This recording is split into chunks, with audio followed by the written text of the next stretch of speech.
चंदन है इस देश की माटी, तपोभूमि हर ग्राम है, हर बाला देवी की प्रतिमा, बच्चा बच्चा बच्चा बच्चा राम राम है। है। तो लोग जी, हमारे जो संत महात्मा हैं, चाहे वो रामभद्राचार्य जी महाराज हो गए, राजेंद्र दास जी महाराज हो गए, या वो हमारे पूजनीय शंकराचार्य जी हो गए, वो बार बार कह रहे हैं, उस गद्दी पे बैठ के कह रहे हैं, जो बहुत सम्मानीय गद्दी है, कि आप मांस मत खाइए, आप बहन बेटियों को गलत निगाहों से मत देखिए, आप संस्कारों के बारे में जानिए। अगर इतना बड़ा बीफ का काम अगर यहाँ पे हो रहा था, तो क्या शासन प्रशासन संदेह के घेरे में नहीं है? जी। गोरक्षा की ये आवाज उठाते हैं। गोरक्षकों का भी परिवार है, गोरक्षकों का भी सब कुछ है। जी। लेकिन आप देखते होंगे, गाड़ी को पकड़ा गया था गो तस्करों की, उसमें 21 गोवंश थे। 21 में से 13 परलोक सिधार गए, 8 को हम बचा पाए। लोग कह देते हैं कि भाई ये बजरंग दल वाले जो गोरक्षक हैं, ये गुंडागर्दी करते हैं। जी। जी। आप कभी ये जो गो तस्कर कसाई हमारी गौ माताओं को भरकर ले जाते हैं, जी। आप एक बार उनके साथ चलो और पीछा करो उनका। एक एक गौ माता को बचाने के लिए हम लोग कितना प्रयास करते हैं, जान की बाजी लगाते हैं। कुछ यूट्यूबर भाई हैं, जिन्होंने यूट्यूब पे माता पिता के लिए कुछ गलत बोला। कुछ लोग कह रहे हैं कि भाई गलती हो जाती है, कुछ लोग इसके विपक्ष में हैं कि भाई हमारे भारत देश में माता पिता मतलब भगवान, आप भगवान के लिए ऐसा बोल रहे हो, उतना गलत बोल रहे हो। कुछ उसको बचाने के लिए लगे हुए हैं। ये ना केवल माँ बाप के लिए गलत बोलना, भाई उन्होंने अपने माँ बाप के लिए जो बोला वो ठीक है, वो हम मानते हैं, परंतु आने वाली पीढ़ी के लिए ये चीज़ नॉर्मल हो जाएगी। आपने अपने फॉलोवर्स को, आपने अपने ऑडियंस को ये बोल दिया, ये बता दिया कि भाई हमारी जो सोच है इस प्रकार की है। आपने अपने माता-पिता के लिए इस जो विशेष संस्कृति, विशेष संस्कारों के लिए जिस भारत माता को जाना जाता है, आपने वहाँ पे माता-पिता के लिए इतने गंदे वर्ड्स का यूज़ किया है। चंद्रशेखर आज़ाद जब पेड़ के पीछे के मतलब बैठे हुए थे, तो वहाँ जो अंग्रेज़ थे केवल संख्या उनकी 1 थी, यानी केवल 1 अंग्रेज़ था, बाकी सब भारतीय थे। अगर वो भारतीय चंद्रशेखर आज़ाद की तरफ बंदूक का निशाना ना करके उस अंग्रेज़ की तरफ कर देते, तो हमारे चंद्रशेखर आज़ाद भी ज़िंदा होते, हमारे भारत माँ अपने बेटे को ना खोती। आप सभी को जय श्री राम। आज हमारे चैनल पर हमारा पहला पॉडकास्ट है। पॉडकास्ट के माध्यम से हम देश के युवाओं को देश प्रेम और भारतीय संस्कृति से जोड़ना चाहते हैं। इसी क्रम में आज के हमारे जो गेस्ट हैं, हमारे बड़े भाई त्रिलोक नागर जी, आप राष्ट्रीय बजरंग दल के गौरक्षा के जिला गौतम बुद्ध नगर के प्रमुख हैं, और अब हम सबसे पहले बात करेंगे हमारे बड़े भाई त्रिलोक जी नागर से। जय श्री राम। सबसे पहले मैं आपका चैनल और चैनल के पूरे परिवार का धन्यवाद करना चाहता हूँ कि आपने मुझे अपने चैनल पे अपनी बात कहने का समय दिया है। उसके लिए मैं आपका बहुत बहुत धन्यवाद करता हूँ। त्रिलोक जी, आप हमारे चैनल पर आए हैं, ये हमारे बड़े सौभाग्य की बात है, और हम आपका धन्यवाद करते हैं कि आपने हमको समय दिया। भाई साहब धन्यवाद। त्रिलोक जी, जितना हम पता कर पाए हैं कि आपने और आपके साथियों ने मिलकर अब तक लगभग 3000 से ज्यादा गौ माताओं को सेवा, सुरक्षा और उपचार प्रदान किया है। जी बिल्कुल। गौ तस्करों से विभिन्न गौ माताओं को आपने बचाया है। सबसे पहले हम जानना चाहेंगे कि आपने और आपके साथियों ने जो आप काम कर रहे हो, किस प्रकार कर रहे हो, आपकी क्या रूपरेखा रहती है? देखिए, हम राष्ट्रीय बजरंग दल के जिला सुरक्षा प्रमुख है, आपने भी बताया है। राष्ट्रीय बजरंग दल की जो टीम है, वो पूरे भारत में है। अब हम मुझ पे जैसे जिम्मेदारी है गौरक्षा प्रमुख की, अपने जिला गौतम बुद्ध नगर की। गौतम बुद्ध नगर में और अन्य साथी भाई भी हैं हमारे जो काम करते हैं। तो हमारा एक टीम नेटवर्क है। नेटवर्क हमारा एक जो हमें गो तस्करी की सूचना मिलती है, जो हमारे मुखबिर होते हैं, उनके द्वारा मिलती है, या ऐसा होता है कि हरियाणा से मेवात से गाय तस्करी होके चली, वहाँ की टीम को सूचना मिली, उसी क्षेत्र से अगर गौ माता की वो गाड़ी निकल गई है, तो फिर अगले क्षेत्र को मिलती चली जाएगी। ऐसे ही हमारा सबका जो है एक सहयोग टीम वर्क होता है, उसके तहत ही हम कार्य करते हैं। और अगर एक सूचना हमको मिलती है, तो उस सूचना पे हम उसको अंजाम तक पहुँचाने की काम को पूरी कोशिश करते हैं। मतलब ये है कि आपकी जो साथी हैं वो ना केवल गौतम बुद्ध नगर में हो गए, बल्कि पूरे देश से जुड़े हुए हैं। हाँ, हमारे जो हम साथी लोग हैं, राजस्थान, हरियाणा, दिल्ली, पंजाब, बहुत जगह तक हम लोग जुड़े हुए हैं आपस में, और 24 घंटे हम सेवा पर उपलब्ध रहते हैं। मेरे जो साथी भाई हैं, जो राष्ट्रीय बजरंग दल में मेरे साथ काम करते हैं, दिन रात उनकी मेहनत, जो मैं कार्य कर रहा हूँ, उनके उनकी ही मानो मेरे बाजू, हाथ, पैर सब मेरे साथी भाई हैं। बहुत अच्छी बात है त्रिलोक जी। जैसे आप ये काम कर रहे हो, ये बड़ा कह सकते हैं कि भगवान की देन है कि आपको ये सेवा मिली हुई है। पर इसको करने की प्रेरणा आपको कहाँ से मिली? कहाँ से आपने शुरुआत की? उसके बारे में हम अपने ऑडियंस को बताना चाहेंगे। शुरुआत जब मैंने ग्रेजुएशन की, ग्रेजुएशन के बाद में माता-पिता ने शादी करा दी। शादी कराने के बाद में 2001 में शादी हुई, जब मैं ग्रेजुएशन कर ही रहा था। उसके बाद में सन 2006 में मेरा गृहस्थ जीवन में उथल-पुथल हुई, मेरी धर्मपत्नी जी का स्वर्गवास हो गया। उसके बाद में मैंने अपने माता-पिता, परिवार के साथ रह के सहयोग से अपने बच्चों का पालन-पोषण किया। जब मेरे बच्चे थोड़े बड़े हो गए, तो सन 2018-19 की बात है। मैं अपना हमारा दनकौर कस्बा है। मैं दनकौर कस्बे से अपने घर के लिए जा रहा था मोटरसाइकिल से। तो मैंने देखा हमारे गांव की तरफ जब मुड़ते हैं तो एक पुल है। पुल से थोड़ा अंदर को नाले में एक गौ माता जो परलोक सिधार गई थी, उसकी अंतिम क्रिया नहीं हुई थी और वो वहीं पर फूल गई। तो उसमें जो आवारा कुत्ते, उन्होंने उसे जख्मी और कर दिया, परलोक गौ माता को। उस दिन मेरे हृदय में बहुत ज्यादा घात और पीड़ा हुई। मैंने सोचा कि मेरे जीवन में तो उथल पुथल है ही, मैं अपने परिवार के साथ भी वो है, लेकिन फिर उस दिन से मैंने अपना एक लक्ष्य बनाया। अब मैं गौ माता की सेवा पे अपना जीवन अर्पित करूंगा, देश, धर्म और राष्ट्र पे अपना जीवन अर्पित करूंगा। उसी समय से नित्य, जब भी हमको कहीं पर भी कोई सूचना मिल जाए या हम स्वयं उधर कर निकल रहे हैं, तो हम अपनी सेवा जरूर पूर्ण करते हैं, चाहे उसके लिए हमें कितना ही प्रयास करना पड़े, कितना ही समय लगो। और सबसे बड़ी बात है, मेरे पास जो है जीवर की टीम है, वो वहाँ पे काम करती है। कासना की टीम है, वो वहाँ पे का काम करती है। दनकौर में अपनी टीम है।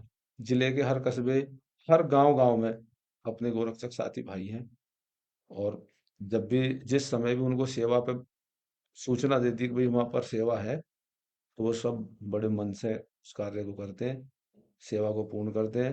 तो मेरे संगठन के लोग मेरी ताकत हैं। त्रिलोक जी, हम कह सकते हैं कि जैसे आपने अभी बताया कि आपकी शादी के 5 साल बाद जो हमारी बहन जी थी, वो स्वर्ग सिधार गई। तो ऐसे में हमने जितना रिसर्च की है कि आपके जो बच्चे थे, एक 2.5 साल का था और छोटा जो भाई था, वो 7 महीने का था। जी, जी, जी। तो ऐसी समय में आपने अपने परिवार को कैसे-कैसे समय दिया? क्योंकि आप एक सामाजिक ज़िम्मेदारी से ओत-पोत हो गए, सामाजिक ज़िम्मेदारी आपके कंधों पर आ गई। आपने सामाजिक ज़िम्मेदारी अर्थात यानी गौरक्षा को भी काम समय दिया और अपने परिवार को भी समय दिया, तो वो आपने कैसे मैनेज किया? बिल्कुल, देखो मैं किसान परिवार से हूँ, और जिसमें परिवार से था, मेरे परिवार में संस्कार पहले से मिले हुए थे। जब ऐसी घटना हो गई, तो मेरे माता-पिता भी बहुत कुंद रही। मैंने अपने माता-पिता, भाइयों के साथ परिवार में जॉइंट रहकर मैंने अपने बच्चों का पालन-पोषण किया। देखो, जब ऐसा समय आ जाता है तो आदमी के जीवन में उथल-पुथल में बड़ा कठिन समय हो जाता है। लेकिन मेरे परिवार ने जो मुझे आत्मबल दिया, मेरे माता-पिता और मेरी बहन, सभी जो मेरे परिवार में थे, सबने मुझे बहुत ज़्यादा आत्मबल दिया। हमारी एक बड़ी भाभी जी थी, मेरे छोटे बेटे को, जो 7 महीने का था, उन्होंने उसको 4 साल तक अपने पास रखा, उसका पालन-पोषण बड़े तरीक़ा से किया। उसके बाद में भी वो बच्चे, अगर आज आप देखोगे, तो मेरे बच्चे मुझसे भी हाइट में और हेल्दी हैं। और देखो, जीवन का एक संघर्ष है। मैं तो एक बात कहूँगा कि भगवान किसी का भी ग्रस्त जीवन है, उसे पूर्ण तरीक़ा से दे, और शायद ईश्वर को ये मंज़ूर था, ऐसा होना था, मुझे गौ सेवा करनी थी, इसीलिए ईश्वर ने मेरे साथ ऐसा किया। अगर भाई आप इस दिशा से हटकर पारिवारिक से, सामाजिक से, और आप गौ माता और राष्ट्र और धर्म के लिए काम करो, तो जो प्रभु ने मुझे अब भी दिया है मैं उसके लिए उसका धन्यवाद करता बहुत बहुत बड़ी बात कह दी त्रिलोक जी आपने ये। लोग समझते नहीं है, भगवान ने जो सेवा दी है उसको आप कर रहे हो, और ऐसी दुर्घटना इतने छोटे समय में हो जाना, बच्चे छोटे-छोटे उनको पाल कर बड़ा करना, और इस बात को मानना कि ये जो हुआ है भगवान ने जो किया है कुछ सोच के ही किया होगा, और उसको अपने जीवन में उतारना, और एक नया लक्ष्य लेके, और अपने लिए नहीं देश के लिए लक्ष्य लेकर निकलना, ये बहुत बड़ी बात है त्रिलोक जी, बहुत बड़ी बात। हूँ। सब धन्यवाद। त्रिलोक जी, जैसा हमने देखा जाना, अभी कुछ समय में जिला गौतम बुद्ध नगर में भी गौ तस्करी को लेके बहुत बड़ी-बड़ी दुर्घटनाएँ हुई हैं, घटनाएँ हुई हैं। कुछ ऐसी घटनाएँ के बारे में आप बताएँ, जिससे कि आपके जीवन में उथल-पुथल हो गई हो? देखिए, जो गौ माता की अगर हम दयनीय स्थिति कहीं भी देखते हैं, चाहे वो गौ माता बीमार है, एक्सीडेंट में है, या हमने काफ़ी गौ माता कम से कम कई 50 के करीब हमने कुओं से भी निकाली है। ये जो पहले समय में कुएं बना देते थे उनमें से भी, जो ट्यूबवेल के कुएं होते हैं उनमें से भी। लेकिन जो सबसे ज़्यादा हमारे लिए दुखद घटना जिसको हम कहते हैं कि भाई हमारे जीवन में उथल-पुथल मचाई, एक घटना साइट 5 की है, थाना कासन। कासना था ना? हाँ जी। यहाँ पर सूचना मिली कि गौ माता का जो बीफ का यहाँ पर मांस हुआ है और यहाँ कटान होता है। हमारी टीम पहुंची। हमारी टीम के पहुंचने के बाद में और भी टीमें वहां पर पहुंची। काफी संघर्ष हुआ। वहां पर संघर्ष होने के बाद में मुकदमा दर्ज हुआ। कंपनी हमने सील कराई। चलो जी, माफ़ी चाहूँगा, संघर्ष का मतलब क्या है? यानी किसने आपके कार्य में रुकावट डाली? आपको जब पता चला कि वहाँ पे बीफ एक्सपोर्ट हो रहा है, यानी गौ-मांस हो या किसी भी प्रकार का मांस वहाँ पे एक्सपोर्ट हो रहा है, और आपकी वहाँ पे टीम पहुँची, उसका संघर्ष से मतलब किसने बाधाएँ डाली? देखिए, संघर्ष बाधाएं किसी की नहीं डाली जाती है। और हम लोग हैं, संघर्ष हमारे लिए, अगर हम संघर्ष नहीं करेंगे तो किसी भी कार्य को हम अंजाम नहीं दे पाएंगे। वहां पर संघर्ष इस प्रकार हुआ कि वहां पर कुछ अराजक तत्व लोग पहुंचे। अराजक तत्व लोगों ने पहुंचकर वहां का माहौल खराब किया। हमें शासन प्रशासन से जो उम्मीद थी उसके अनुसार शासन प्रशासन काम नहीं कर रहा था। फिर रात में ही उसमें हमने मुकदमा दर्ज करवाया और कम से कम 50 टन प्रतिबंधित मांस जो लोग हम मानकर चल रहे थे, फिर हमने उसका सैंपल लिया। जो सरकार ने भी वहाँ उसका पुलिस ने सैंपल भरवाया, जांच हुई। उसके बाद में फिर हमारे ही साथी भाई पहुंचे सीपी महोदय लक्ष्मी सिंह जी के पास। वहाँ शिकायत दी कि जो नीचे के अधिकारी हैं वो सही तरीका से काम नहीं कर रहे हैं, उनकी कार्यशैली संदेह के घेरे में है। उन्होंने उसमें एक स्पेशल कमेटी बनाई, जॉइंट सीपी, उसकी निगरानी में उसकी जांच हुई, कंपनी को सील किया गया। और दूसरी एक घटना है, अभी आपने काफी चर्चित हुई पूरे भारत में, उस घटना का असर हुआ कि दादरी के पास बिसाड़ा में के पास एक कोल्ड स्टोर में 300 टन गौमांस मिला था। 300 टन? जी।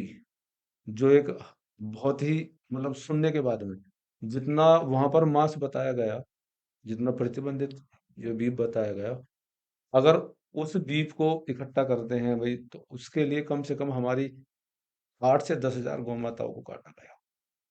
जब उन कसाईयों ने 8 से 10 हजार गौ माताओं को काट कर, और यहाँ पर एक्सपोर्ट हो रहा था, विदेशों तक हो रहा था। उसमें जब शुरुआत का जो पहला कंटेनर पकड़ा गया था, उसको हमारे साथी भाइयों ने पकड़ा था। उस कंटेनर के पकड़ने के बाद में, और जब मुकदमा दर्ज होने के बाद में, जो जांच का दायरा है, वो जांच का दायरा बढ़ता ही चला गया। उसमें हमारे प्रदेश की और प्रदेशों की 5 कंपनी उस जांच के घेरे में आई, जिन पे वहाँ बीफ वहीं पर कटान होकर और यहाँ पर आके इकट्ठा होता था। यहाँ से इकट्ठा होने के बाद में खाड़ी देशों को भी उसकी सप्लाई होती थी। तो जैसे कि अभी उत्तर प्रदेश में माननीय हमारे जो मुख्यमंत्री योगी आदित्यनाथ जी हैं, वो स्वयं गौ भक्त हैं, गौ सेवा करते हैं। तो उनके द्वारा प्रशासन को बोलकर हमारे यहाँ के गौरक्षा दल के जो भी कार्यकर्ता हैं या आपके साथी हैं, उनको क्या सपोर्ट मिलता है सरकार की ओर से? देखिए, सरकार की तरफ से जो सपोर्ट है, माननीय मुख्यमंत्री योगी आदित्यनाथ जी ने कोई वहां से घोषणा की। घोषणा होने के बाद में जो शासन और प्रशासन के लोग हैं, उस घटना को की रोकथाम के लिए वही काम करेंगे। अगर कहीं पर कुछ गलत होता है और कुछ अधिकारी जांच के दायरे में आने के बाद आ जाते हैं, तो माननीय मुख्यमंत्री जी उस पे एक्शन भी लेते हैं। लेकिन जो नीचे काम करने वाले लोग हैं शासन के, अगर इतना बड़ा बीफ का काम अगर यहाँ पे हो रहा था, तो क्या शासन प्रशासन संदेह के घेरे में नहीं है? जी, गोरक्षा की आवाज उठाते हैं। गोरक्षकों का भी परिवार है, गोरक्षकों का भी सब कुछ है। जी, लेकिन आप देखते होंगे, लोग कह देते हैं कि भाई ये बजरंग दल वाले जो गोरक्षक हैं, ये गुंडागर्दी करते हैं। जी, जी, आप कभी ये जो गो तस्कर कसाई हमारी गौ माताओं को भरकर ले जाते हैं, जी। आप एक बार उनके साथ चलो और पीछा करो उनका। एक एक गौ माता को बचाने के लिए हम लोग कितना प्रयास करते हैं, जान की बाजी लगाते हैं। लेकिन लोग कह देते हैं गुंडे हैं। शासन प्रशासन शासन प्रशासन अगर चाहता है, तो कहीं पर भी अवैध प्रतिबंधित मांस नहीं बिक सकता, नहीं कट सकती गौ माता। हम तो केवल ये सोच सकते हैं त्रिलोक जी कि गौतम बुद्ध नगर के एक छोटे से कस्बे में 185 टन, और आप जैसा बता रहे हैं कि आपने जब छानबीन की तो वो लेके 300 टन हो गया, यानी कि एक छोटे से कस्बे में 300 टन गौमांस का मिलना केवल एक छोटे से कस्बे में। तो आप सोचिए कि ये देश में कितने मात्रा में एक्सपोर्ट हो रहा होगा। देखिए, अब आवाजें उठती रहती हैं और ये जो आती है कि भैया जो देश में बीफ का जो मांस है, भारत दूसरे नंबर पर है। हम तो इस चीज़ को मानते हैं, अगर कहीं पर भी सरकार लाइसेंस देती है, तो लाइसेंस सरकार प्रतिबंधित मांस का तो नहीं देती होगी, अगर भाई आप ये वो करें। लेकिन चोरी छुपे या सफेद पोस्ट कुछ नेता होंगे, उनके सहयोग से कहीं ना कहीं ये काम भारत में अच्छे धड़ल्ले से चल रहा है। जब इस देश में जी, उत्तर प्रदेश राज्य है, राज्य के मुख्यमंत्री माननीय योगी आदित्यनाथ जी, जो गोरखनाथ पीठ के पीठाधीश पीठाधीश हैं। हैं, अगर उनके राज्य में शासन प्रशासन के लोग अगर गौ माता का कटान करवा सकें, तो और जगह तो आप सोचो क्या होता। नहीं, ये तो बड़ी सोचने की और मनन करने वाली बात है। तो जैसे त्रिलोक जी, आपने जब आपने बताया कि 300 टन गौमांस आपने अपनी आंखों के आगे देखा, तब आपकी और आपके साथियों की क्या भावनाएं थी? देखिए, भावना तो ये थी, अब जो मिले, जैसे हमारी गौ माता को काटा गया, हम कसाईयों को इनको ऐसे ही काटते। जी, और आप हकीकत मानना भी, एक घटना और है, बीटा टू थाने की है। एक गाड़ी को पकड़ा गया था गो तस्करों की को, उसमें 21 गोवंश थे। 21 में से 13 परलोक सिधार गए, 8 को हम बचा पाए। और भी हमारे साथी भाई थे जो गोरक्षा के क्षेत्र में कार्य करते हैं, जिनकी अपनी एनजीओ हैं, सभी और भी थे, हम भी थे। तो उस समय अगर आप वहां पे होते, चलो हम तो गोरक्षा में काम कर रहे, लगता कि भाई गोरक्षक है, वाकई में ही अगर वो स्थिति में मिल जाते, उन कसाईयों को काटने का काम हम करते, चाहे उसके लिए हमें जेल जाना पड़ता या फांसी चढ़ना। लेकिन हम किसी भी कीमत पे गौतम बुद्ध नगर या पूरे भारत में गौ माता को, जो हमारे को छेड़ेगा, हम उसको छोड़ेंगे नहीं, पूरे भारत में। और उसके लिए हम हर आहुति देने के लिए तैयार हैं।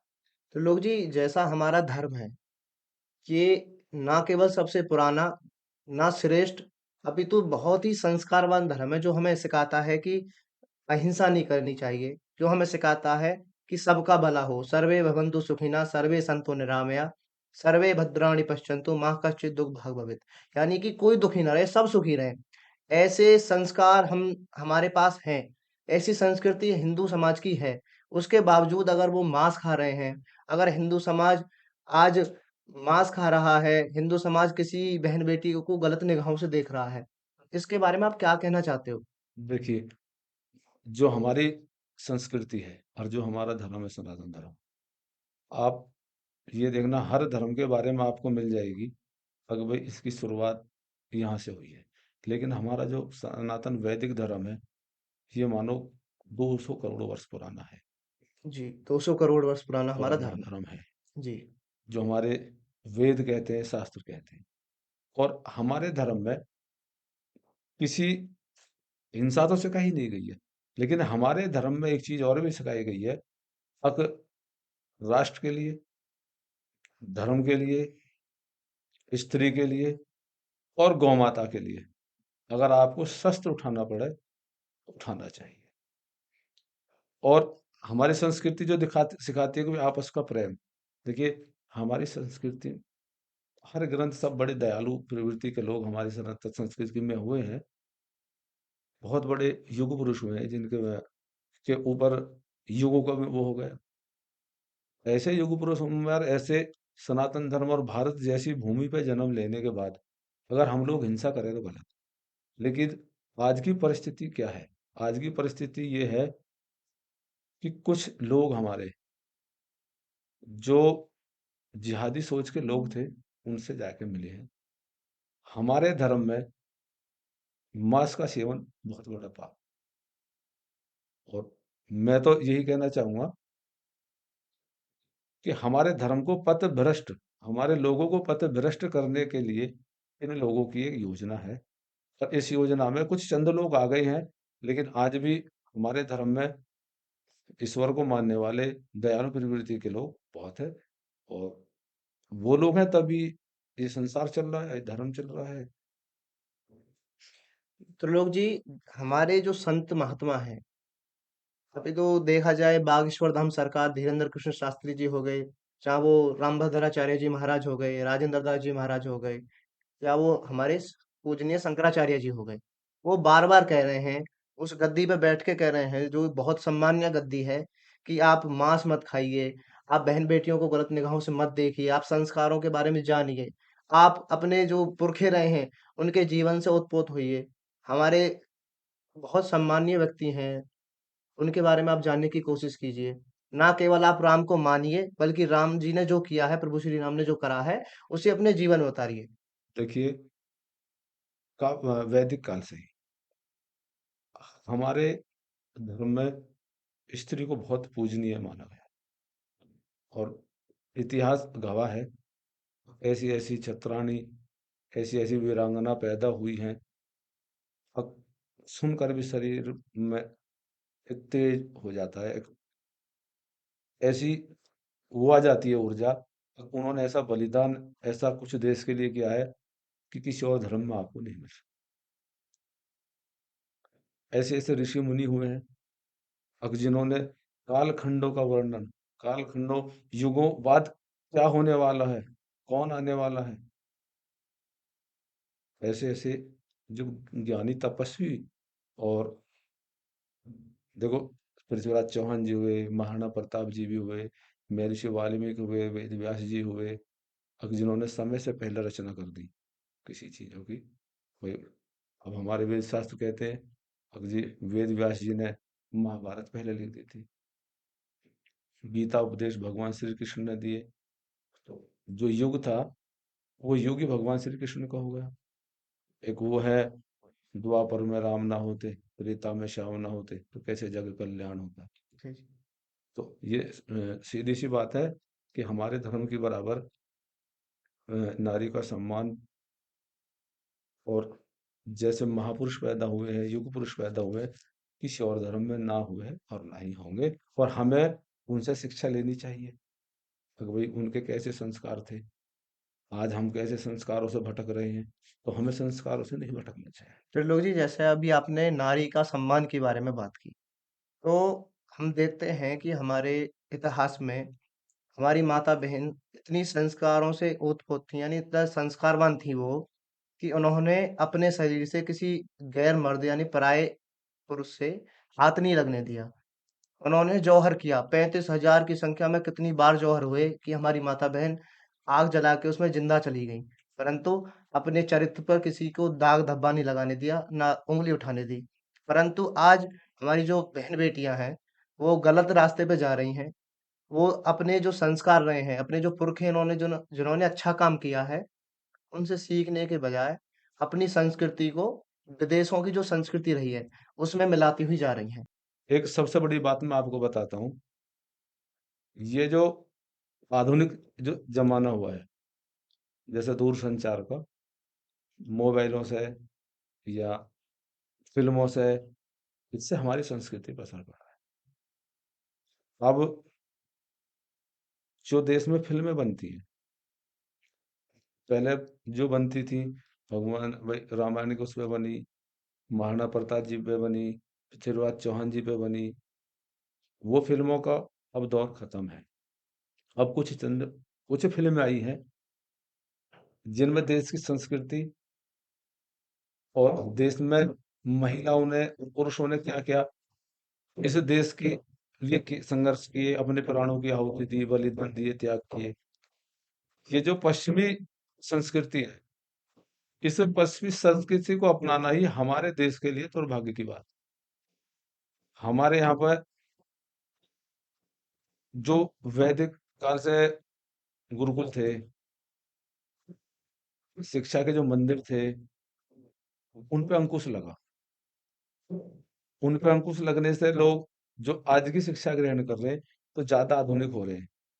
वो हमारे अपने धर्म और संस्कृति के बारे में नहीं पहचान पा रहे कि भाई हमारे महापुरुषों ने या हमारी जो वीरांगना महापुरुष हमारी माता बहनें हुई, उन्होंने कैसा जीवन जिया, किस तरीका के त्याग किए, वो चीजें उनको जीवन में हमें जब तक नहीं उतारेंगे, जब तक हम अपने महापुरुष, चाहे वो स्त्री है या पुरुष है, अगर उनको अपने जीवन में नहीं उतारेंगे, तो हम अपनी संस्कृति को भूल जाएंगे, नहीं बचा पाएंगे। और वो बात बिल्कुल ठीक है भाई साहब महावीर जी की भी, भाई राम का स्मरण मत करो, राम जैसे काम करो, जी। बनो राम जैसे। त्रिलोक जी, जैसे विदेशी संस्कृति भारत में बढ़ रही है, आप इसके लिए सबसे ज्यादा गुनहगार किसे मानते हो? देखिए, हमारा देश बड़ा वैसा है और यहाँ के लोग बड़े वैसे हैं। जब कभी यह ईस्ट इंडिया कंपनी आई थी, तो कितने लोग आए थे? मुट्ठी भर। और हमारी आबादी कितनी थी? उस समय भी 20 करोड़ आबादी भारत की थी। उन लोगों ने आके हम वहां पर आपस में हमें फूट डाली, राज किए। वो लोग हमारे देश तक चले तो गए, लेकिन वो कुछ ऐसी चीजें छोड़ गए, अब हमारे देश का युवा उसमें जाए और हमारे देश का युवा को और देश के विकास को, संस्कृति को नुकसान पहुंचे। यही सबसे बड़ी बात है। अगर जो पश्चिमी सभ्यता है, वो हमारे यहाँ किसी भी तरीका से मान्य नहीं है। लेकिन आजकल जो कुछ बच्चे ज्यादा शिक्षा ले लेते हैं, वो मानते हैं कि भाई वो फ्रीडम है।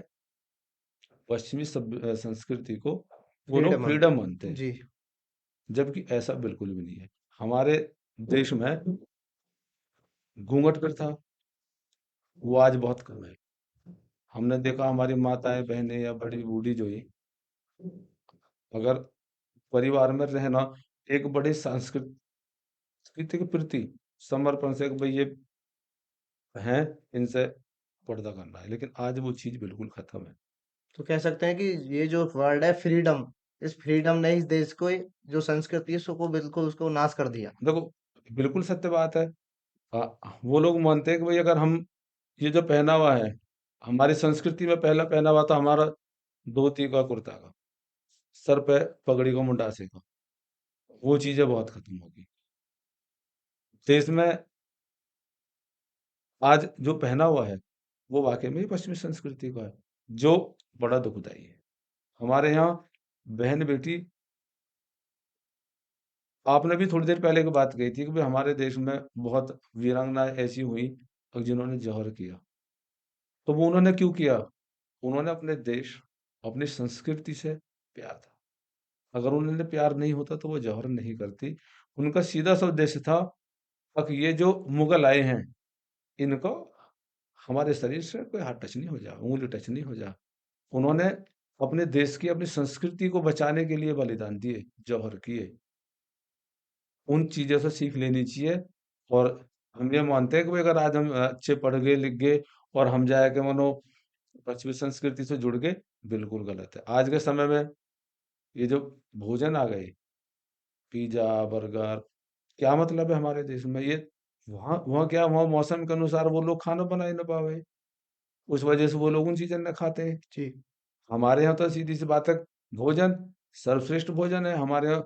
सादा अन्न कहो, दाल कहो, इसका दूध घी का वो है। हमारा क्या मतलब उन चीजों से? तो मैं तो इस चीज का बहिष्कार करता हूँ। और देश के युवाओं से सिर्फ इतना कहूँ कि भाई पश्चिमी सभ्यता से बचो, संस्कृति से बचो। सीधी बात है त्रिलोक जी, किसी भी देश का भविष्य देश के युवा पर निर्भर करता है। बिल्कुल सत्य बात है। अगर युवा देश का युवा एक अच्छे रास्ते पर ना जाएगा, तो आने वाली जो पीढ़ी है, उसको वो एक अच्छी दिशा नहीं दे पाएगा। अगर वो गलत करेगा, तो आने वाले जो पीढ़ी है, आने वाले जो छोटे बच्चे हैं, उनके लिए वो गलत जो चीज़ हुई है, वो बहुत नॉर्मल हो जाएगी, वो उस चीज़ का करेगा। जैसे अभी की बात है, कुछ यूट्यूबर भाई हैं, जिन्होंने यूट्यूब पे माता-पिता के लिए कुछ गलत बोला।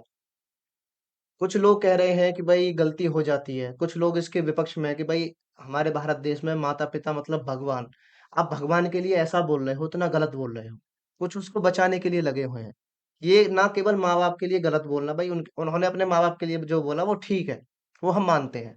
परंतु आने वाली पीढ़ी के लिए ये चीज़ नॉर्मल हो जाएगी। आपने अपने फॉलोवर्स को, आपने अपने ऑडियंस को ये बोल दिया, ये बता दिया कि भाई हमारी जो सोच है इस प्रकार की है। आपने अपने माता-पिता के लिए इस जो विशेष संस्कृति, विशेष संस्कारों के लिए जिस भारत माता को जाना जाता है, आपने वहाँ पे माता-पिता के लिए इतने गंदे वर्ड्स का यूज़ किया है, जिसे आपके ऑडियंस बचाने के लिए लगे हुए हैं। भई गलती हो गई उनको माफ़ कर दो, ये कर दो, वो कर दो।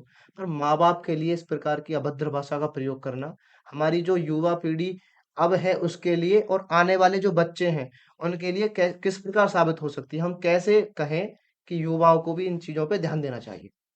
देखिए, हमारी जो संस्कृति है उसमें हम भारत भूमि, जन्म देने वाली माँ और गौ माता को, इन तीनों को सर्वश्रेष्ठ गौ माता मानते हैं। और इन तीनों पर अगर कहीं कोई आ जाए, ये तो हमें उनका सर विकलन कर देना चाहिए। लेकिन जैसे आज के समय में भी आप बता रहे हैं, ये जो संतान अपने माँ-बाप के लिए इन शब्दों का उपयोग कर रही है, वो बहुत अभागी संतान। जीवन में जिनके पास माँ-बाप है, उनके पास ये मान लो कि चारों धाम वहीं पे है। सेवा करने के लिए आपने, वो गीत है हमारा, आपने सुना भी होगा, गाया भी होगा। चंदन है इस देश की माटी, तपोभूमि हर ग्राम है, हर बाला देवी की प्रतिमा, बच्चा बच्चा बच्चा बच्चा राम राम है। है। आप मेरे इन शब्दों से समझो कि भारत भूमि कितनी श्रेष्ठ है। और यहाँ का हर गांव, हर व्यक्ति, हर गांव जो है एक तपोभूमि के समान है। हर गांव में, हर कस्बे से ऐसे ऐसे पुरुष, महापुरुष पैदा हुए जिन्होंने देश के सामाजिक स्तर में अपना योगदान दिया है। और इस देश में इस संस्कृति के मानने वाले लोग थे। अखियां हर बाला देवी की प्रतिमा है जिसका आप सम्मान करो, और बच्चा बच्चा राम है। तो वाकई में ही जो आज देश का युवा है, वो अपने आप को पहचाने। सिर्फ उसे पहचानने की जरूरत है। अगर मैं भी, थोड़ी देर पहले हमारी भी एक बात हुई, तो हम भगवान श्री राम को फॉलो ही ना करें, भगवान श्री राम जैसे बने अन्य भी रहें, करें, अपने जीवन में उतारें, अपने उतारें। पुरखों को अपने जीवन में और उतारें। जब हम उनके बारे में सोचेंगे और उनको जीवन में उतारेंगे, तो हम माँ बाप का ही नहीं, बहन का और भाई का, हम सभी का सम्मान करेंगे। और ये जो आप देख रहोगे कि हमारे देश में वृद्धाश्रम बनने लगे। भारत जैसी भूमि में वृद्धाश्रम को क्या काम था? यहाँ तो माँ बाप की सेवा के लिए लोग जाने जाते थे। जी, जी। भाई श्रवण कुमार जी देखोगे आपने काफी, और हम सभी मान जानते हैं और ऐसे-ऐसे बेटा पैदा हुए कि जिन्होंने माँ-बाप की सेवा में अपना जीवन ही अर्पित कर दिया। जिनकी मानसिक स्थिति खराब है, सोच खराब है, वो माता-पिता के प्रति जो ऐसे शब्दों का उपयोग कर रहे हैं, ऐसे लोगों का बहिष्कार होना चाहिए, समाज से, परिवार से। हमारे धर्म में, हमारे देश में वृद्ध आश्रमों को क्या काम? यहाँ तो माँ-बाप की सेवा करने का काम होना चाहिए। जी, जी, जी, बिल्कुल सर। ये पश्चिमी संस्कृति का ही असर है। उस देश के लोग ऐसा करते हैं माँ-बापों के साथ, भारत भूमि में थोड़ी। भारत भूमि का तो हर गाँव तपोभूमि है। तो लोग जी अभी ऐसा है कि भारत में बहुत कह सकते हैं जातिवाद बढ़ा है जी। और जातिवाद का जो असर है वो ना केवल किसी समाज के ऊपर अभी तो पूरे भारत देश के ऊपर पड़ रहा है। हम जानना चाहेंगे कि जातिवाद से भारत में क्या परेशानी आई थी और क्या परेशानी आ सकती है? देखिए, इस देश में जो वर्ण व्यवस्था हुई, जी, जी। जो जातिवाद हुआ, वो एक अभिशाप था। जिसका जैसा काम था उसे उसी तरह से जाति से जोड़ दिया। अगर जातिवाद नहीं होता और सब एकत्रित होते भारत के लोग, ना ही तो यहाँ पे मुगलों का शासन। उस समय क्या थी कि भाई क्षत्रिय है, क्षत्रिय ही लड़ाई लड़ने जाएगा। वैश्य है, उसे मतलब था कि भाई तुम्हें तो अपना काम करना है। शूद्र बेचारे वो कर दिया कि भैया भाई तुम लड़ाई लायक हो ही नहीं। हुँ। तो ये चीजें गलत थी। अगर सभी जातिवाद नहीं होने के बाद में और सबका एक साथ एक काम होता, अगर भाई अगर विपत्ति राज्य पे आ रही है तो सभी लड़ेंगे। जी, जी। आप एक बात मानना, जैसे हमारी सेना है, सब सेना में भर्ती हैं, लेकिन सेना में पहुंचने के बाद में जब वे सरहद पर रहते हैं हमारे वीर सैनिक, तो सबको कार्य में अलग अलग हो जाता है। वो भी होते हैं कि जो हमारे सैनिक भाइयों के लिए खाना भी बनाते हैं, डॉक्टर भी होते हैं जो उनको कोई चोट है बुखार है उनको इलाज भी करते हैं, वो भी लोग हैं और जो उनको भोजन है वो पहुंचाने का काम करते हैं ऊपर पहाड़ों में, जैसे लेह लद्दाख है या जो पहाड़ी क्षेत्र है, तो वहाँ पे ये सब चीजें होती जी, जी। है सब सेना में, हुँ, हुँ। लेकिन कार्य उनका वो है। लेकिन उनको को सिर्फ सैनिक ही बोला जाता है भारत माँ का। उनको ये नहीं कहा जाता कि भाई आप वो डॉक्टर हैं या आप वो है। तो इसी प्रकार अगर हमारे देश में ये जातिवाद ना होता तो देश को जो गुलामी भुगती थी मुगलों की, वो हम नहीं भुगतते। और जातिवाद एक अभिशाप है। जातिवाद एक अभिशाप है और ये हमेशा इस चीज का हमारी को जातिवाद की व्यवस्था का जो अन्य धर्म है या अन्य धर्म से जो यहाँ शासन करना है उन्होंने उस चीज का लाभ लिया। उस इस जातिवाद से इस देश के विकास में बहुत बाधाएं आई हैं और आती रहेंगी। तो मैं तो सब यही कहूंगा सब बड़े युवान से, अगर जहां तक मेरी बात कोई भाई सुन रहा हो, अब जातिवाद है छोड़ो। पहला व्यक्ति भी और लास्ट के व्यक्ति भी हम सब हिंदू, एक समान हिंदू है। बहुत सुंदर। तो हम तो लोग जी कह सकते हैं कि ये जातिवाद पहले से नहीं था, इसे बनाया गया। हाँ, इसको इसको बनाया गया। देखो जब इस देश में वर्ण व्यवस्था की वो हुई उसमें, तो वर्ण व्यवस्था के अनुसार ही जातियों का निर्माण हुआ। भाई क्षत्रिय हो गए, क्षत्रिय में ठाकुर हैं, गुर्जर हैं, यादव हैं, भाई ये क्षत्रिय हो गए। सिर्फ यही लड़ सकते हैं। क्या इस देश में ब्राह्मणों ने लड़ाई नहीं करी? बताओ। हर जाति से व्यक्ति ने इस देश की आजादी में और उसमें योगदान योग दिया। तो अगर ये उस व्यवस्था उसी समय खराब खत्म हो जाती, हम मानो कि हम परिवार में 20 आदमी हैं और हमसे कह दिया जाए कि भाई आप 6 ही लड़ सकते हो और 14 नहीं लड़ेंगे, और अगली संख्या ज्यादा आ गई, 14 घर बैठे हैं, 6 वो बेचारे लड़ रहे हैं, वे हार जाओ, तो 14 में फर्क ही नहीं है। ऐसा क्यों? जब जरूरत हो तो पूरा समाज ही देश के विकास में, अगर देश की रक्षा सुरक्षा पे कोई बात है तो पूरे समाज लड़ना चाहिए, पूरी जाति ने लड़ना चाहिए एक जी, साथ जी, होकर। बिल्कुल सही। ये तो व्यवस्था गलत ही है, वर्ण व्यवस्था जो हुई, जो जाति में हम बटे, नहीं बटनी चाहिए थे। जातिन में बँटने का कह सकते हैं कि जब अंग्रेज़ आए, अंग्रेज़ों ने देखा कि भारत को कैसे तोड़ा जा सकता है। उन्होंने मेन जो अपना ध्यान लगाया उन्होंने जातिवाद को लेके लगाया कि ये लोग हैं, ये एकत्र रहते हैं, कोई भी समाज आपस में फूट से नहीं रहता। पहले नहीं रहते थे, अब से रहना शुरू किया है लोग, जब से अंग्रेजों ने यहाँ पे आके फूट डालना शुरू किया। पहले कोई नहीं रहता था, सब एक साथ हैं, सब मिल के चल रहे हैं। उन्होंने देखा कि कुछ लोग हैं जो अलग होते जा रहे हैं, उन्होंने उन लोगों को पकड़ा कि भाई इनको पकड़ लो और आगे इनको, इनका माइंड डाइवर्ट करके इनको आपस में लड़ा दो, इनको जातियों में बांट दो, ये अलग हो जाएंगे, भारत देश पे हमारा कब्जा हो जाएगा। और एक, मैं भी आपको एक छोटी चीज बताता हूँ कि अंग्रेजों ने हमें 200 साल गुलाम बनाए रखा, जी, और इस 200 साल के अंदर जब भारत की जनसंख्या तब उस समय भी लगभग, मान के चलोगे आप, 18 से 20 करोड़ थी। इन 200 सालों में अंग्रेज भारत में, आप रिसर्च कर लेना, अंग्रेज भारत में 1 लाख से ज्यादा संख्या पर नहीं रहा। यानी कहाँ 20 करोड़, कहाँ 1 लाख, यानी 1 लाख लोगों ने 20 करोड़ लोगों को गुलाम बना के रखा 200 साल। यहाँ के लोग क्या कर रहे थे, उनमें दिमाग नहीं था क्या? अगर सारी जातियां एक होती, अगर सारे लोग एक लक्ष्य को लेकर कार्य करते, तो ना भारत गुलाम रहता, ना भगत सिंह को अपने फांसी पर चढ़ना पड़ता, ना चंद्रशेखर को गोली लगती। यहाँ जातिवाद की वजह से भारत का नुकसान हुआ है, 200 साल भारत गड्ढे में पड़ा रहा है। देखिए मैं आप देखो 200 साल अंग्रेजों के गुलाम रहे हम, मुगलों के गुलाम रहे हम। उसका सबसे बड़ा एक कारण था उस समय भी और आज भी, जब ये विदेशी आक्रांता हमारे देश पर हमला करते थे, जी। ये हो जाता था अगर भाई तनिष जी पे ही तो हमला किया है, मुझ पर थोड़ी कह रहे हो कुछ। जैसे पृथ्वीराज चौहान जी थे, जी जी। आप एक बात हमेशा ध्यान रखना हम्म। कि ये जो मुगल थे ये कि वो ऐसी सोच थी हम उन्हें 10 बार माफ कर सकते थे, लेकिन वो एक बार माफ नहीं कर सकते। बिल्कुल आपकी बात सही है कि 20 करोड़ पर 18 करोड़ पर 1 लाख आदमी राज कर गए। उसका यही तो कारण था कि हम लोग संगठित ना हो गए। हमने लड़ाई ऐसे नहीं समझी कि भाई राष्ट्र की लड़ाई है। हमने समझी कि भाई ये तो फलाने जो उस समय के लोग थे जो सोचते थे कि भाई तो उस राजा की सुई तो लड़ाई है उनकी, पड़ोसी राजा लोग तो उससे थोड़ी कह रहे हैं कुछ।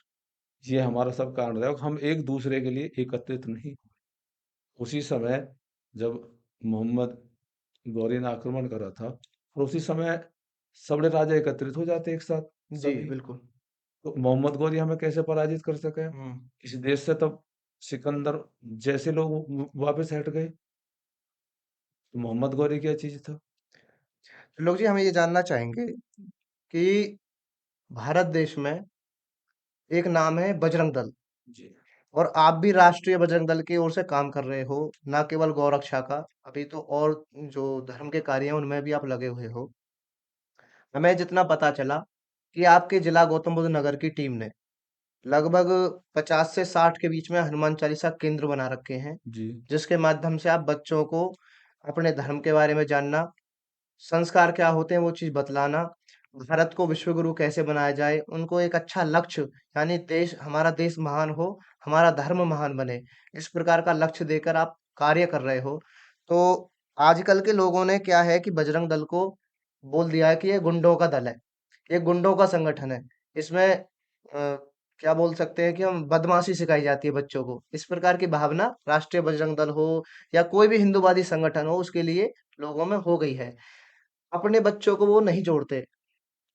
देखिए हमारे देश में गुरुकुल अब ना के बराबर है। जब हमारे देश में गुरुकुल थे,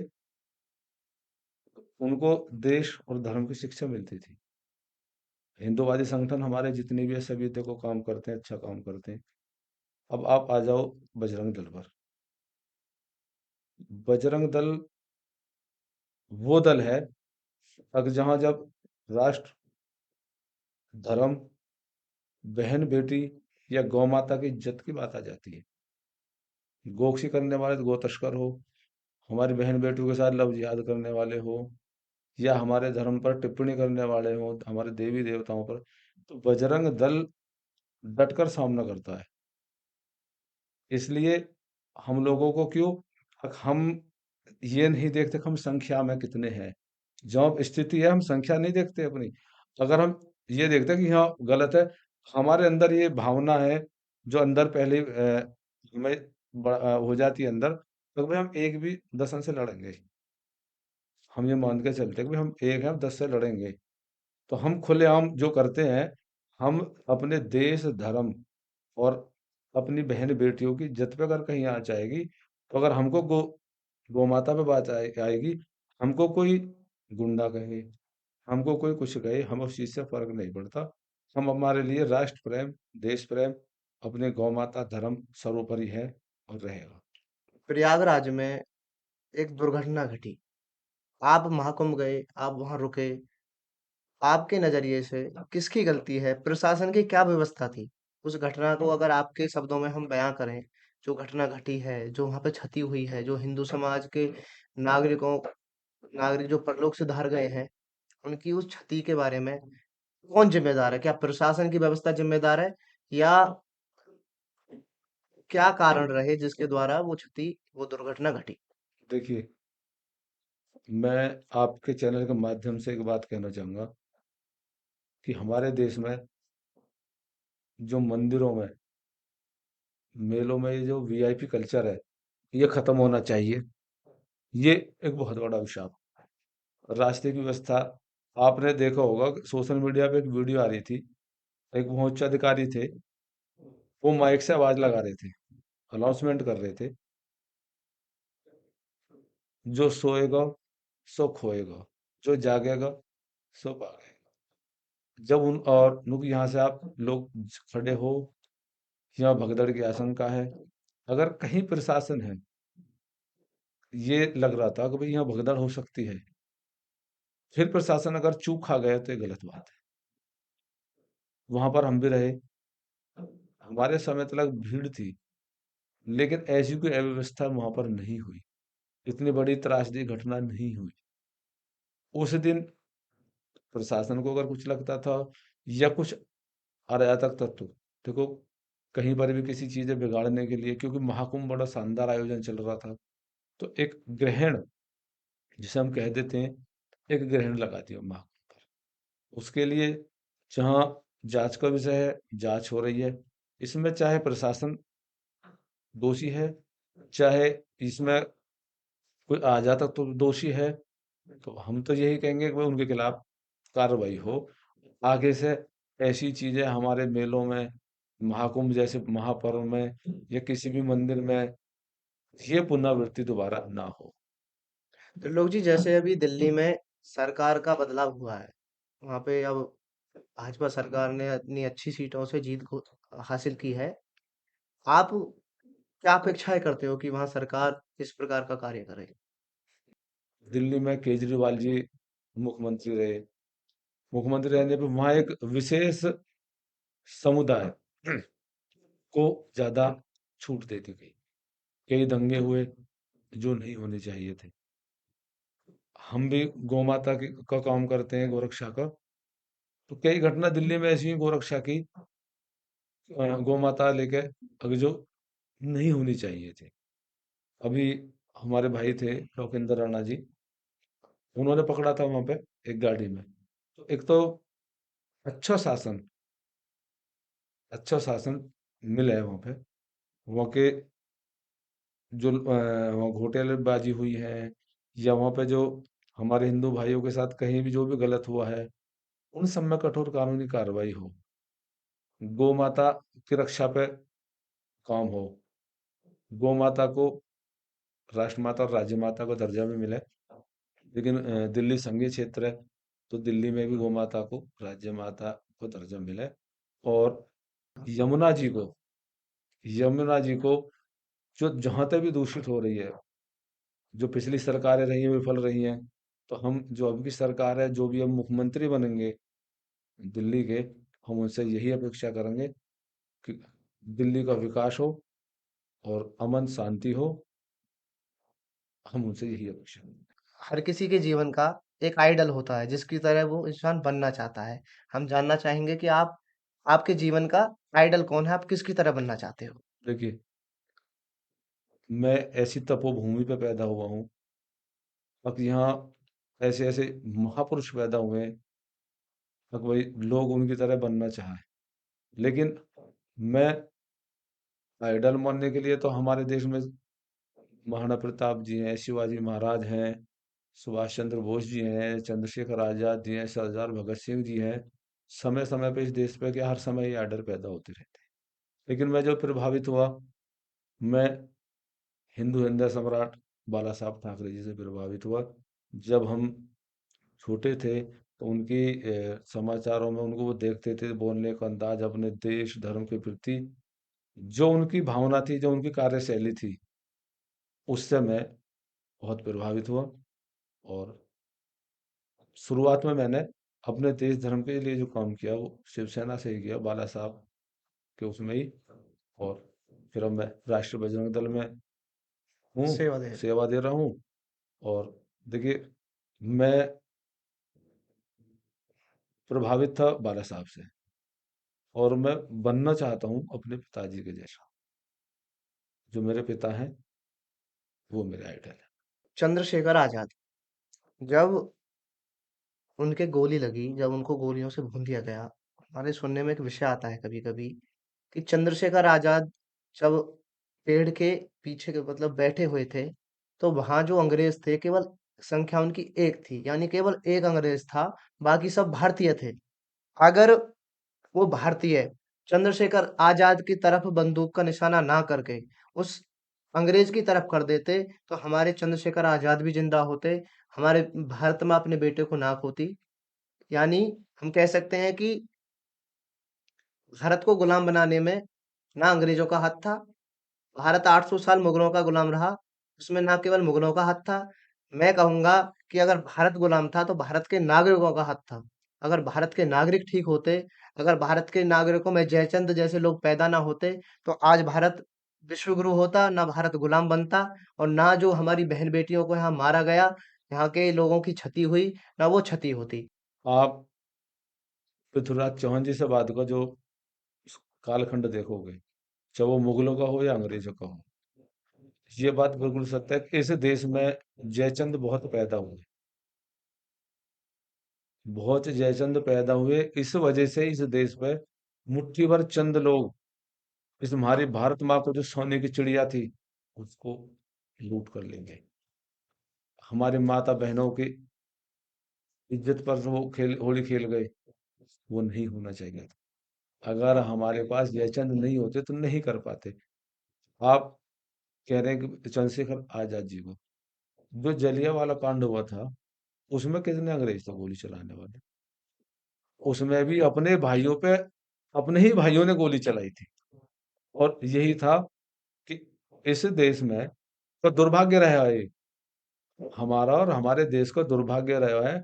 और जो इतने समय हमने गुलामी जो भुगती कालखंड में, उसका सीधी सी बात है कि जो जयचंद थे, चंद पैसों के लालच में आए, किस लालच में आए, उन लोगों की वजह से ही हमारे देश की तो मध्य की संस्कृति पर असर पड़ा। लेकिन आप एक बात सत्य मानना, चाहे मुगल आए चाहे अंग्रेज आए, लेकिन हिंदुत्व को ना मिटा सके ना मिटा पाएंगे। जी जी जी। ये अजर हम्म। और अमर है हिंदुत्व जो है, बहुत सुंदर बात, बहुत सुंदर बात। और रहेगा जब तक इस पृथ्वी पे जीवन है, सृष्टि है, तब तक वैदिक हिंदू धर्म। तो लोग जी, अंत में बस इतना कि आप देश के युवाओं को कुछ ऐसी बात बताएं जिसके द्वारा युवाओं को एक दिशा मिले कि देखो, आज के समय में हम किसी को ये नहीं कह सकते कि भाई तुम्हारी ये गलती है, तुम्हारी वो गलती है। हम गलती किसकी कहेंगे कि आज के युवाओं को यही नहीं पता कि क्या तो सही है या क्या गलत है। अगर युवाओं को ये पता होगा कि ये जिस रास्ते में वो जा रहे हैं ये सही है, और ये जो दूसरा रास्ता है ये गलत है, अगर उनको को उसका भेद पता होगा, उनको ये पता होगा कि ठीक और गलत में क्या भेद है, तो वो कुछ गलत कर ही नहीं पाएंगे। उनको उनका ये बोलते हैं नहीं कि जमीर नहीं बोलता कि तुम गलत काम करो। उनको पता ही नहीं है कि गलत क्या है, सही क्या है। तो हम आपके द्वारा अपने ऑडियंस को ये बताना चाहेंगे कि आप कुछ ऐसी बातें बताएं जिसके बारे में युवा जानने की कोशिश करें, ये पता कर सकें क्या सही है, क्या गलत है। युवाओं को अगर ये पता होगा, तो युवा ना तो कुछ गलत करेगा, तो वो अपने देश के लिए भी काम करेगा, और देश धीरे-धीरे करके फिर से वही पुरानी वाली बातें, वो पुराना हिंदू राष्ट्र, वो पुराना सोने की चिड़िया विश्व गुरु भारत बन जाएगा। तो हम चाहते हैं कि आप कुछ ऐसा बोलो, जिसके कारण युवाओं को एक दिशा मिले, एक रास्ता मिले। देखिए, मैं आपके चैनल के माध्यम से यही कहना चाहूँगा कि ये जो बच्चे हैं, इस देश के युवा को, जो हमारे परिवार के मुखिया हैं, बुजुर्ग हैं, माताएँ, पिता हैं, दादा-दादी हैं, थोड़ा-सा समय उनसे लें, उनके पास बैठें। और देखो संस्कार कुछ पारिवारिक भी होते हैं। जब परिवार में बड़े बूढ़े में जो हमारे बुजुर्ग हैं, अगर उनके साथ थोड़ा समय बिताए बच्चे वहाँ पर, अपने गाँव में जैसे मंदिर है या कहीं अच्छी जगह सत्संग हो रहे हैं, सत्संग सुनो, कथा सुनो। और यूट्यूब पे ना ढूँढने के बजाय भई फ़िल्म या बहुत चीज़ें यूट्यूब पे या इंस्टाग्राम है, इन्हें ना छोड़ने के बजाय अगर यूट्यूब पे ये ढूँढें कि भई हमारे देश में कितने महापुरुष हुए, किस-किस ने बलिदान दिया, उन्होंने यूट्यूब से देखें, उन्हें सुनें, उन्हें पढ़ें। और एक जो हमारे देश में इस समय बहुत बड़ा अभिशाप चल रहा है, परिवारों का टूटना, ये भी एक बहुत बड़ी समस्या है। परिवारों का जो विघटन है, आपसी भाईचारा प्रेम बनाने के लिए परिवार से संयुक्त परिवार पे आज के युवा को जोर देना चाहिए कि भैया भैया के पास बैठे, परिवार वालों के पास बैठे। और ये इस समय काफ़ी दिक्कत है, जिसमें परिवार का विघटन हो रहा है। और देश का युवा, देश की संस्कृति, देश से प्यार करे, अच्छे आचरण, अच्छा भोजन ग्रहण करे, स्वास्थ्य के प्रति अपना ध्यान रखे। अगर अच्छे और उत्तम भारत का निर्माण करना है, तो इसे देश के युवा को ही जागृत होना पड़ेगा। और देश का युवा जागृत होकर सही मार्ग पर चलकर इस भारत को विश्व गुरु और सोने की चिड़िया बनाएगा। आपने हमको इतना समय दिया, आपने इस देश के युवाओं को समय दिया, आपने एक कठिन जीवन को जीते हुए भी आपके जीवन में जो कठिनाई आई हैं और कठिनाई नहीं कह सकते हैं कि एक छोटे समय में इस प्रकार के समय को देखना बहुत बड़ी बात हो जाती है। आपने उस समय को जीते हुए और अपनी भारत माँ, अपने देश के लिए एक लक्ष्य का निर्धारण करते हुए, गौ माता के लिए भी, देश की संस्कृति के लिए भी और भारत माता के लिए जो काम किया है, वो बड़ा सराहनीय है। हम आपका बहुत-बहुत धन्यवाद करते हैं, आप हमारे चैनल पर आए। देखिए भाई साहब, मैं एक प्रवक्ता नहीं हूँ, अच्छा वक्ता भी नहीं हूँ, लेकिन मैं एक सेवक आदमी हूँ, गौ माता का सेवक हूँ। और मैंने अपने द्वारा जो बात कही है, और कहीं भी मेरे को शब्दों में त्रुटि हो सकता है कि भाई एक अच्छे निपुण की तरह मैं बात नहीं कर पाया हूँ, तो मैं आपके चैनल आपसे एक बात कहता हूँ। सबसे पहले आपका बहुत-बहुत धन्यवाद मुझे अपनी बात कहने का, और आपने मुझे मौका दिया।